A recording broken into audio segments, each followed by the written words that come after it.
Time now 7:49. Cleveland Browns wide receiver Donté Stallworth began serving a 30-day jail sentence Tuesday as part of a plea deal for killing a man while driving drunk in Miami, is this week's newsmaker. It's believed the light punishment made possible by his cooperation with police and the victim's family wanting a quick resolution. But is 30 days too light? And how much did money and fame help Stallworth in the case? Like to welcome in criminal defense attorney Tama Beth Kudman. Good morning, Tama Beth. Good morning. All right, here we go. 30 days, 1,000 hours community service, a lifetime driver's license suspension. When you first heard the plea, you thought what? I wondered what mitigating circumstances existed that we don't know out in the general public. Generally, prosecutors will insist on more jail time, more significant jail time in a case like this. So there had to be some pretty significant mitigation. Well, the defense attorney did a pretty good job, you would presume. Oh, the defense attorney did a fantastic job, and probably with the help of a big defense team. One of the advantages, so to say, of having resources at your disposal is that you can put together a team of a toxicologist, accident reconstructionist, all of these people. A team, a fleet of lawyers.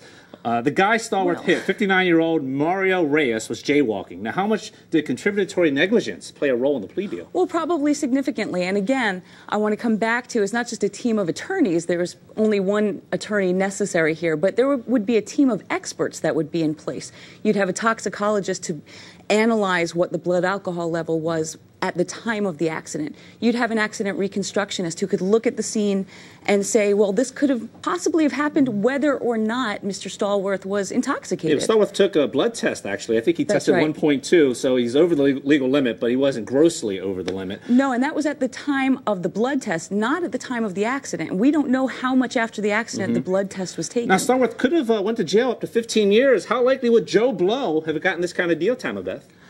You know, I don't know. None of us really know. But, you know, fame and stardom can sometimes work against you because the prosecutor is then put under a spotlight. Anything that they do is going to be scrutinized, like by us here today. That's right, we're scrutinizing. So there's more pressure when you have a famous person. And so I would have to think that this was a reasoned plea that was based on a lot of circumstances, including the victim's wishes. Right. Stallworth reached a financial settlement with the family. How much did this help the cause, you think, that the family wanted it over with and they got paid off whatever the amount was? Oh, hugely, because here in Florida, victims do have a right to have input into the ultimate determination of a case. And here you had a victim, I know that the victim had a daughter who was very close to him. I think that the family wanted to put this to rest as quickly as possible, mostly for her, so that she could kind of move on with her life. And I know that Mr. Stallworth also went to the family immediately seeking to resolve the case, and I'm sure that that helped. All right, many people critical of the plea deal. Nevertheless, with all the details we're talking about, as a defense attorney, what's the one thing that these people might be missing?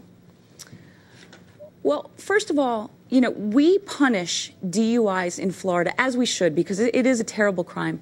But we do punish this crime, which is really one of negligence, sometimes more severely than crimes of intent. There are violent criminals out there who get out much more quickly than people who are otherwise upstanding citizens who, you know, then can spend up to 15 years in prison. And the other thing to look at is there are other forms of punishment other than just incarceration. Now, remember, Mr. Stallworth is now facing a uncertain time of suspension from his career. He may never become a football player again. He's also going to be going into the community, and this is a person who has an ability to reach out and do some good here and talk about DUI. Tama Beth Kudman, case dismissed. Congratulations. Good job. Thank you for joining us here on CBS 12 Days. It was my pleasure. Thank you. We're back in a moment.